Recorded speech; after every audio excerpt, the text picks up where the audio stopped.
প্রথমেই সবাইকে শুভ শারদিয়া। তো লাস্ট ভিডিওতে মার্কেট নিয়ে অনেকটা আলোচনা করেছিলাম এবং এই ভিডিওতেও মার্কেট নিয়েই আলোচনা করব এবং ব্রডার ভাবে বোঝার চেষ্টা করব সামনের দিনগুলোতে বাজার কিরকম চলতে পারে, বা মার্কেটের এই কারেকশনটা ক্র্যাশে পরিণত হবে না তো, বা এন্ড অফ বুল মার্কেট কি হতে চলেছে। এই সব কিছুরই উত্তর এই ভিডিওতে বোঝানোর চেষ্টা করব। তো লাস্ট ভিডিওতে ডিসকাস করেছিলাম মার্কেট যেভাবে শার্প র্যালি দিচ্ছিল এবং ট্রেন্ডিং টেল লাইনগুলো যেভাবে শার্প উপরে যাচ্ছিল, এখানে একটা কারেকশন এক্সপেক্টেড ছিল, কিন্তু সেটা এক্সপেক্ট করেছিলাম আরো কিছুদিন পর। কিন্তু এর মাঝখানেই অনেকগুলো নেগেটিভ নিউজ সামনে এলো এবং পুরো সপ্তাহ কারেকশন দেখলাম।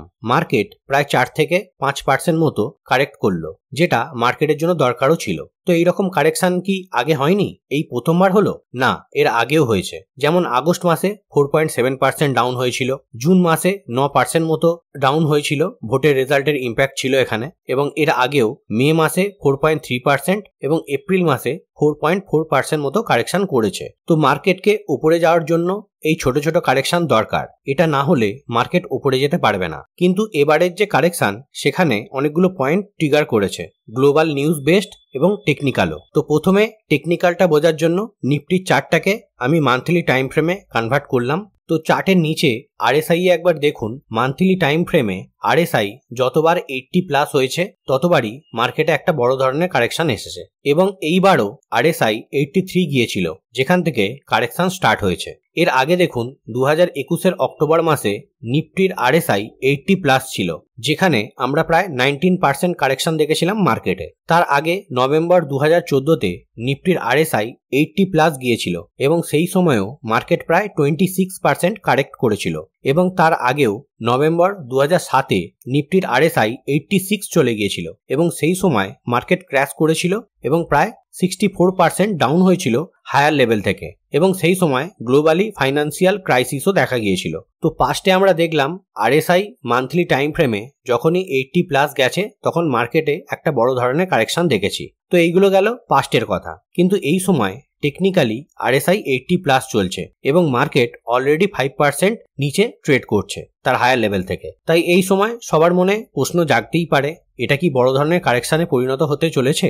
তো এটা জানার জন্য আমাদের ছোট টাইম ফ্রেমে যেতে হবে। তো নিফটির চার্টটাকে আমি ডেইলি টাইম ফ্রেমে কনভার্ট করলাম। তো এখানে দেখুন 24,760 লেভেলে একটা সাপোর্ট আছে এবং এর নিচে 24,000 লেভেলেও একটা স্ট্রং সাপোর্ট আছে। তো আমার মনে হয় নেক্সট দিনগুলোতে 24,760 লেভেল থেকেই একটা স্ট্রং রিভার্সাল হতে পারে, কারণ ডেইলি টাইম ফ্রেমে আরএসআই যতবার 40 নিচে গেছে ততবার বাউন্স ব্যাক করেছে, এবারও বাউন্স ব্যাক করার হাই চান্স আছে। তাই নিফটি যতক্ষণ না 24,000 লেভেল ভাঙছে ততক্ষণ এই কারেকশনটাকে বড় কারেকশন বলতে পারবো না। তাই এখনো পর্যন্ত ভয়ের কিছু নেই যতক্ষণ নিফটি 24,000-এর উপরে সাস্টেন করছে। তো এটা গেল টেকনিক্যাল ব্যাপার।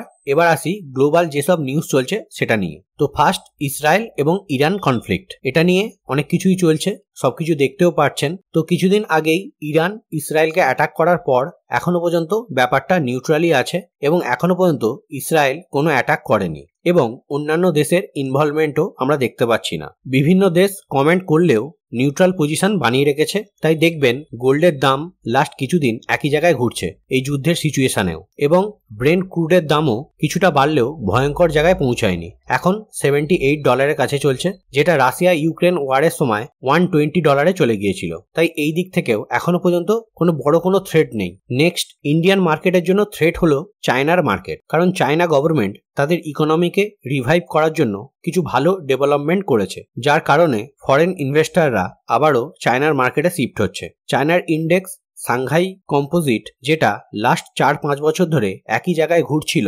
সেটাই লাস্ট 1 উইকে 40% বেড়েছে, মানে হিউজ ফান্ড ইনফ্লো হয়েছে এখানে। তো এবার এটাও হতে পারে আমাদের মার্কেট থেকে ফান্ড উঠিয়ে চায়নার মার্কেটে ইনভেস্ট হবে, কারণ টেকনিক্যালি আমাদের মার্কেটের ভ্যালুয়েশন একটু বেশি এবং তুলনামূলকভাবে চায়নার মার্কেট অনেকটাই সস্তা। তাই ইনভেস্টাররা ওখানের মার্কেটে শিফট হতে পারে। এবং এই মাসের জাস্ট 3 দিনের মধ্যেই 31,000 কোটি টাকা এফআইআই সেল করেছে। এই রকম কিন্তু আগে কোনোদিন দেখা যায়নি, এত শর্টার টাইম পিরিয়ডে এত হিউজ সেলিং, যেটা আগে হতে দেখা যায়নি। তো এটা একটু হলেও কনসার্ন পয়েন্ট আমাদের জন্য। তো চায়নার বাজার নিয়ে আরো ক্ল্যারিটি পেতে আমাদের একটু অপেক্ষা করতে হবে, কারণ চায়নার মার্কেট ফেস্টিভ্যালের জন্য বন্ধ।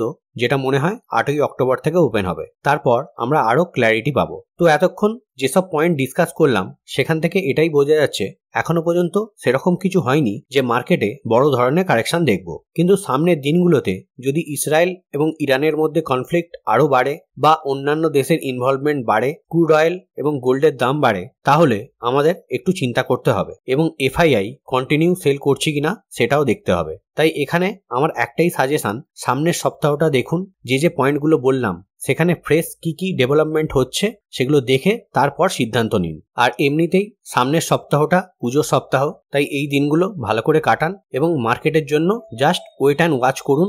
আগে সবকিছু সেটেলমেন্ট হোক, ফ্রেশ ডেটাগুলো আসুক, তারপর যে কোনো সিদ্ধান্ত নেবেন। আমার মনে হয় সেগুলো দেখে আরো বেটার সিদ্ধান্ত আপনারা নিতে পারবেন। তো এই ছিল আমার আলোচনা। আজ কোনো স্টক নিয়ে ডিসকাস করলাম না, তবুও সামনের দিনে ব্যাংক, আইটি এবং এফএমসিজি সেক্টরে ফোকাস রাখবেন। এইচডিএফসি ব্যাংক এবং রেডিকো খৈতান এই দুটো স্টকে নজর রাখতে পারেন। তো এখানেই আমার ছোট্ট ভিডিওটা এন্ড আপ করলাম। যদি এই ভিডিও থেকে একটুও হেল্প হয়ে থাকে তাহলে অবশ্যই লাইক অ্যান্ড শেয়ার করে দেবেন। আজকের মতো বাই বাই, ভালো থাকবেন, সুস্থ থাকবেন, ভালো করে পুজো কাটান।